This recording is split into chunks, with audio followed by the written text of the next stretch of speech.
Hi friends, మనలో చాలామంది WhatsApp, Facebook, emails అనేవి వాడుతూ ఉంటాము. సో ఇప్పుడు ఈ వాట్సాప్, ఫేస్బుక్, ఈమెయిల్స్లో వచ్చే స్పామ్ అంటే మోసాలు కావచ్చు, అబద్ధాలు కావచ్చు ఏంటనేది ఈరోజు మీకు చెప్పబోతున్నాను. వీటి గురించి అవగాహన పెంచుకొని వీటితో మనం ఎంత జాగ్రత్తగా ఉంటే అంత మంచిది. ముందుగా వాట్సాప్ గురించి చెప్పుకుందాము. వాట్సాప్లో మనకి ఎప్పుడు చాలా రకాల మెసేజ్లు వస్తుంటాయి. అందులో ఒక పాప ఫోటో పెట్టి ఈ పాపకి హార్ట్లో హోల్ ఉంది, ఈ మెసేజ్ని మీ గ్రూప్లో ఎంతమందికి వీలైతే అంతమందికి పంపించండి. ఒక మెసేజ్కి వాట్సాప్ వాళ్ళు ₹1 ఇవ్వడం అంటూ జరుగుతుంది. దాంతో వీళ్ళు సర్జరీ చేయించుకుంటారని చెప్పి ఇలాంటి మెసేజ్లు వస్తూ ఉంటాయి. అలాగే ఒక ఫోటో పెట్టి కింద వాయిస్ పెట్టి లేదంటే ఒక ఫోటో పెట్టి దాని కింద టెక్స్ట్ రాసి పంపించడం చాలా మంది చూస్తూ ఉంటాం. సో ఇవన్నీ ఉత్తి మాటలే, అలాంటి ఏమీ నమ్మమాకండి. అది తెలుసో తెలియకో మనం అలాంటి మెసేజ్ని పాస్ చేసి మనం ఒక పెద్ద తప్పు చేసిన వాళ్ళం అవుతున్నాం. ఎందుకంటే ఎప్పుడైనా ఇలాంటి వాటికి వాట్సాప్ వాళ్ళు ₹1 కూడా ఇవ్వరు. అదంతా ఉత్తి మాట.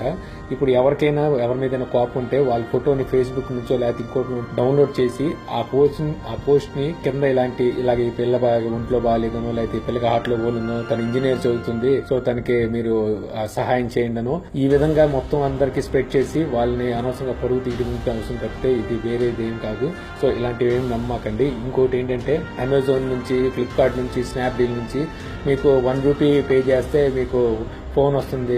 లేదంటే మీరు ఈ మెసేజ్ ని మీ గ్రూప్స్ కి స్ప్రెడ్ చేస్తే మీకు జియో సిమ్ వస్తుంది, ఇంకోటి మెసేజ్ వస్తుంది. ఆ మెసేజ్ ని క్లిక్ చేస్తే వేరే వెబ్సైట్ లోకి వెళ్తాం. అక్కడ మనం మొత్తం అంతా ఫామ్ లాగా ఇస్తారు. సో అదంతా ఫిల్అప్ చేస్తే మీకు ఇంటికి మొబైల్ వస్తుంది. లేదా అక్కడ మనకి స్పిన్ లాగా అంటే ఒక తిప్పేది చక్రం లాగా వీల్ ఉంటుంది. సో ఆ వీల్ కి మొత్తం మొబైల్స్ అనేవి కనబడుతుంటాయి. సో దాన్ని మనం వీల్ తిప్పితే ఏ వీల్ వచ్చి ఎక్కడ ఆగితే ఆ మొబైల్ అనేది మనకి గిఫ్ట్ కింద పంపించడం జరుగుతుంది. ఇవన్నీ ఉత్తి మాటలు, ఇలాంటి ఏమీ నమ్మమాకండి. ఇయే కాదు, ఇంకా చాలా అబద్ధాలు అనేవి చాలా రకాలుగా వాట్సాప్లో వస్తూ ఉంటాయి. వీలైనంత వరకు మన గ్రూప్స్ నుంచి వేరే గ్రూప్ సెండ్ చేయకుండా ఉండటమే మంచిది. మీరు కొన్ని లింక్స్ ఉంటాయి, అవి క్లిక్ చేయగానే మనకు తెలియకుండా కొన్ని స్టెప్స్ అనేవి ఇవ్వడం జరుగుతుంది. సో మనం ఫిల్అప్ చేసుకుంటూ నెక్స్ట్ క్లిక్ చేసేసరికి మన వాట్సాప్ లో ఎంతమంది అయితే గ్రూప్స్ ఉన్నారో ఆ గ్రూప్స్ అందరికి మన ప్రమేయం లేకుండానే వాళ్ళందరికీ ఆ మెసేజ్లు అనేది వెళ్ళిపోవడం జరుగుతుంటుంది. సో ఇలాగే చాలా రకాలైన మెసేజ్లు వాట్సాప్ లో నిజాల కన్నా అబద్ధాలు చాలా తొందరగా స్ప్రెడ్ అవుతున్నాయి. సో మనం ఏది నిజం ఏది అబద్ధమో చూసుకొని చదివి అది మనకి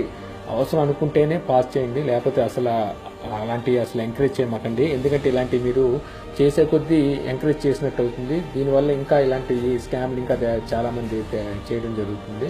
సో అందుకని ఇలాంటివన్నీ అవాయిడ్ చేయండి. తర్వాత ఇంకా ఫేస్బుక్ లో చూద్దాం. ఫేస్బుక్ లోకి వచ్చేసరికి మనకి ఒక అడల్ట్ పిక్చర్స్ అంటే ఫారెన్ వీడియో టైప్ లో ఒక ఇమేజ్ కనబడుతుంటుంది. సో అదేంటో అని చెప్పి ఆతృతో చాలా మంది క్లిక్ చేస్తుంటారు. సో క్లిక్ చేయగానే అక్కడికి వెళ్ళిన తర్వాత అక్కడ వేరే లింక్ ఇవ్వడం జరుగుతుంది. వేరే పేజ్ లోకి వెళ్తాం.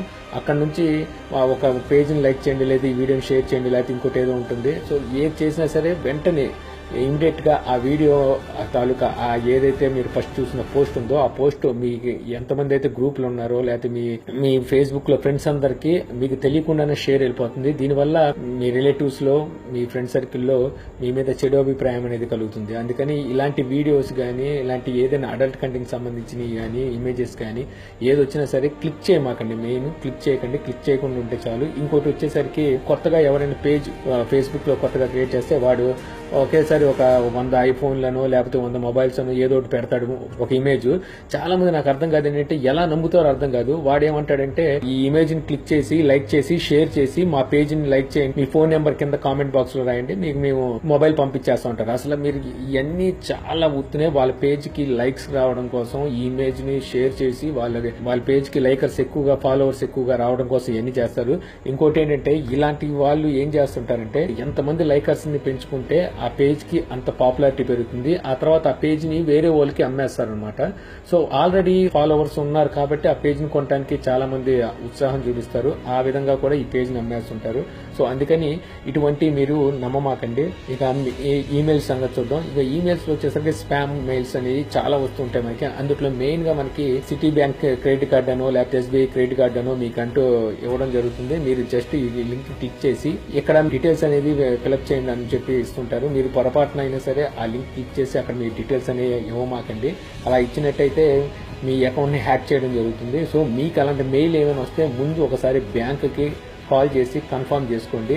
అలా కాకుండా ప్రాంక్ కాల్స్ వస్తుంటాయి. సో ఈ ప్రాంక్ కాల్స్ కూడా అస్సలు మీరు మాకండి. ఎప్పుడైనా సరే కాల్స్ వస్తే కాల్స్ లో మీకు లాటరీ తీసాం, మీ లాటరీలో మీ నెంబర్ తగిలింది, మీకు 2000 10,000 మొబైల్ ఇవ్వడం జరుగుతుంది అని చెప్పేసి వాళ్ళు చెప్తుంటారు. అలాంటివి కూడా అసలు నమ్మమాకండి. ఇంకోటి, మీ క్రెడిట్ కార్డ్ లిమిట్ అనేది పెంచడం జరుగుతుంది, అందుకని చెప్పి మీ క్రెడిట్ కార్డ్ డీటెయిల్స్ ఇవ్వండి అని చెప్పేసి ఇంకొన్ని ప్రాంక్ కాల్స్ వస్తుంటాయి.